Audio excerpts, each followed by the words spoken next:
The reason the royal family don't use any last name is simply because they don't need it. They have a title. There's just one Queen Elizabeth II, just one Prince William, and the one and only Princess Charlotte. But when you try to fill out a simple marriage registration form or apply for a visa abroad, there is always a necessary field to fill in: last name. Without having one, life could get a bit complicated for the royal family, especially outside of the UK. So actually, royal family members do have a last name for such occasions. In 1917, then King George V adopted the Windsor Castle name as the name of the dynasty and the last name of the royal family. So, all of his descendants, including the current Queen, have a last name: Windsor. The Queen and her husband, Prince Philip, wanted their own descendants to have a specific last name, so they combined two of theirs. That's how Prince Charles, Princess Anne, Prince Andrew, and Prince Edward got to become the Mountbatten Windsors. But here's a catch: it's the last name for those members who don't have an official title. Prince Charles, for example, is the Prince of Wales. So, his sons, Prince William and Prince Harry, use his title as their last names: William Wales and Henry Wales. Yeah, Harry is a nickname. Now live with it. When Prince William got married, the Queen gave the couple a title: Duke and Duchess of Cambridge. Their sons and daughter, Prince George, Prince Charlotte, and Prince Louis, are known simply as George Cambridge, Charlotte Cambridge, and Louis Cambridge. Prince Harry's family doesn't have a royal title, so his son and daughter are Archie Mountbatten Windsor and Lilibet Mountbatten Windsor. Also, royal family members have ridiculously long names. The Queen's full name is Elizabeth Alexandra Mary, and Prince William's name is William Arthur Philip Louis. Multiple names are actually a long-standing British tradition. While giving a personal name, additional names are given to honor previous family members. It's typical for many British people, but the tradition is especially important to the royal family. The names for princes and princesses are chosen with caution. The full name of Prince William's daughter, Princess Charlotte, is Charlotte Elizabeth Diana. Charlotte is a female version of Charles, which is the name of Prince William's father. Elizabeth is a nod to the Queen herself, and Diana was given to honor Princess William's mother, Princess Diana. What's more, the Queen doesn't have a passport. British passports are issued on behalf of the Queen, so she doesn't need to have one herself. To travel abroad, she just has to go through identity check and give her full name and other personal details. All other members of the royal family do have passports. The Queen doesn't have a driver's license either. At the age of 18, she was trained as a driver, and since then, she has had the right to drive without ever confirming it again. Also, she can drive without a license plate. When not wearing a crown, the Queen always wears a hat, just like the other royal ladies. Sometimes, the hats can be extravagant, but they are still hats. Now that's in the royal protocol, which was inspired by an etiquette rule dating back to the 1950s. It was improper for royal and upper-class ladies to show their hair in public. As always, the royal family stays loyal to traditions, so female family members must wear hats at all formal royal events. For smaller events, royal ladies can leave their hats at home and wear their hair down. The Queen has a distinctive style. Whenever seen in public, she wears suits of different colors: white, red, blue, green, yellow, purple, you name it.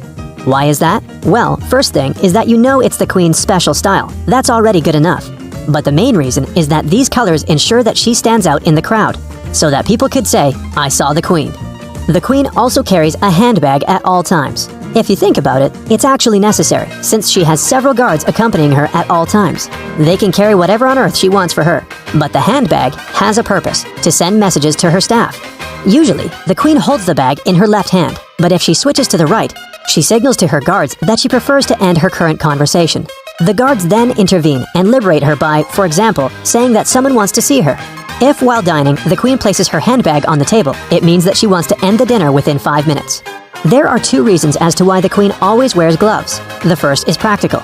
The Queen shakes many hands every day, and wearing gloves makes her less exposed to germs and less likely to fall sick.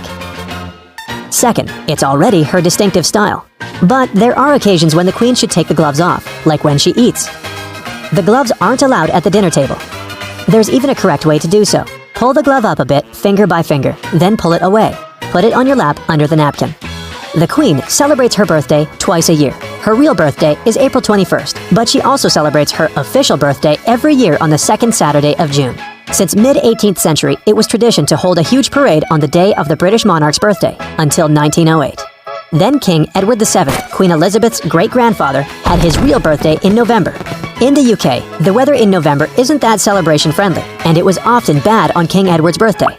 Still, he wanted a big celebration, so he decided to move the parade to June, when the weather is likely to be nice. Since then, British monarchs have a real birthday, and an official one in June with a big parade.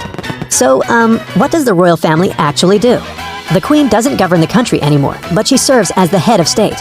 She's the official face of the country and the person who meets other world leaders. Even though it's not her who makes decisions on the course of the country, she is the person who approves the decisions and signs the papers. The Queen is also engaged in public and charitable service, and that's where the rest of the family help her, taking on some of the duties. Whenever the Queen can be present, the royal family members undertake some official duties on her behalf. They travel around the UK and worldwide, visit hospitals, charities, and other organizations to ensure their support. That's partly why royal family couples so rarely hold hands in public.